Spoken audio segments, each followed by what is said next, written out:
1:22 in the morning. 98 families are asleep inside a 12-story concrete tower on the edge of the Atlantic Ocean. In 4 minutes, 55 of those families will be dead. 98 people who went to bed expecting a normal morning. What you are watching is not an earthquake, not a storm, not a terrorist attack. It is something much more unsettling. This building collapsed because of a design decision made in 1979, a decision that cost almost nothing to fix. A decision that nobody fixed for 42 years. For 4 decades, the clock was ticking, and no one heard it. The failure at Champlain Towers, how a $4 design flaw killed 98 people. Welcome to Darkwave Tech. Today we are doing something different. This is not a celebration of engineering genius. This is a forensic autopsy of engineering failure, a deep dive into the hidden cracks that define our modern world. We are going to go inside the blueprints, inside the physics, and inside the decisions that made this collapse inevitable. 98 lives, one building, one 40-year-old mistake. This is how it happened. Let's look at the tower itself. Champlain Towers South was built in 1981 in Surfside, Florida, a barrier island just north of Miami Beach. 12 stories, 136 units, a premium beachfront address for those seeking the Florida dream. This building didn't fall because of one event. It fell because of a sequence of choices that began before it was even built. By all outward appearances, a well-constructed building, modern, sleek, and built to stand the test of time, or so it seemed. But location matters in structural engineering. Champlain Towers sat just 86 feet from the Atlantic Ocean. That proximity means more than just a view. It means a constant, invisible chemical assault. Every second. Decades of salt air, decades of humidity. This is the environment that eats concrete and steel for breakfast, every single day. Decades of chloride ions migrating through concrete, finding the steel rebar inside, and beginning the process of corrosion. It is a process that is invisible from the outside until the day it is not. The structure was dying from within. Slowly. Silent.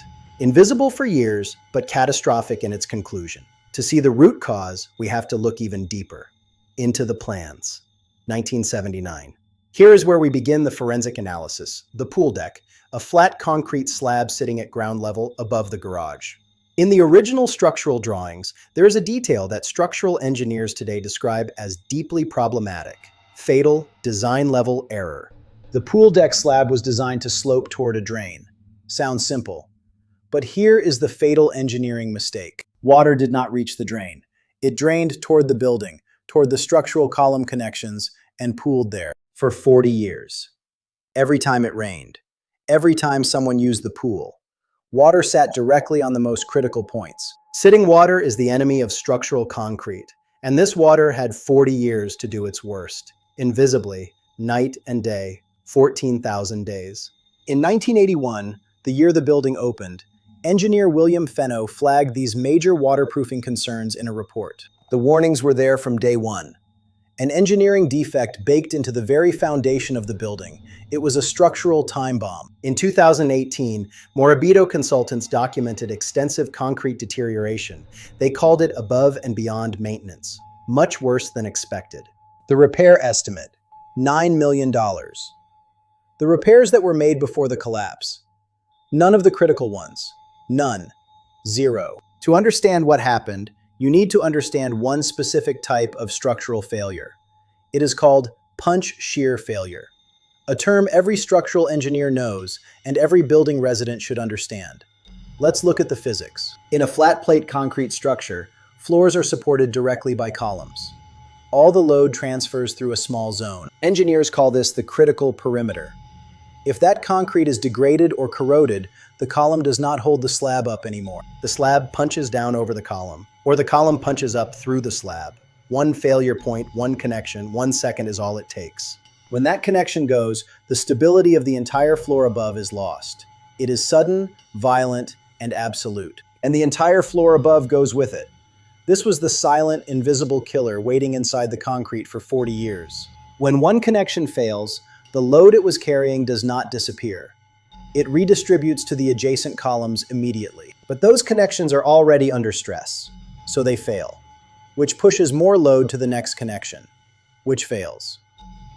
This is progressive collapse, a structural domino effect where the failure of one component triggers a systemic catastrophe. At Champlain Towers South, the entire 12-story section came down in less than 12 seconds. No warning, no time, absolute destruction in the dark. Rust takes up significantly more volume than the original steel. As the rebar corroded, it expanded from the inside out, slowly, tearing the building apart. An expansion of up to 600%. This internal pressure literally tears the concrete apart from within, invisibly, day after day, month after month. The concrete was being destroyed from within, invisibly, for decades, weakening the very material meant to reinforce it. The collapse was not a surprise to everyone. The paper trail is damning. 1981. Engineer William Fenno flags deficiencies. 1997. A study warns that barrier islands are sinking. Champlain Towers is in the affected zone. The warning signs were mounting. 2018. Morabito Consultants documents cracking and spalling throughout. They call it an error in original construction. April 2021. A resident emails the board about cracks in the columns, 2 months before the end. The situation was desperate, critical. The building was speaking. Nobody was listening. June 2021. The condo board finally votes to raise the funds. Repairs are scheduled. But time has already run out. The clock has stopped. Destiny was set. June 24, 2021, 1:22 a.m. The building comes down. 98 lives lost in seconds. A structural, institutional, and human failure. Spread across 136 units, the cost was roughly $66,000 per unit. Weighed against 98 lives, there is no calculation. But in the boardrooms and meetings leading up to the disaster, the choice seemed complicated. It wasn't. 98 people paid the price for a decision deferred. Investigators believe the collapse began here, in the pool deck area. Weakened by 40 years of water, the structural connections finally gave way. The pool deck collapsed into the garage. With that foundation gone, the floors above had nothing left to stand on. The south section drops first. Then, 12 seconds later, the north section follows. A total, catastrophic failure of the entire wing. Re-roofing work added tons of material. It didn't cause the collapse, but it was the final weight on a scale tipping for decades. The final trigger. The last straw. 1 pound too many. The search operation lasted 22 days. 98 bodies were recovered. The deadliest accidental collapse in modern U.S. history. Within months, a $1 billion legal settlement was reached, one of the largest in Florida history. A reckoning for the decisions made. Florida responded with landmark milestone inspections. Buildings 3 stories or taller now require structural inspections every 10 years after 30 years. Deferred maintenance can no longer be voted down. 7 other states have followed suit. This is a defining event in building safety across America. The engineering did not fail overnight. It failed one report at a time. One deferred repair at a time. One reasonable seeming decision at a time.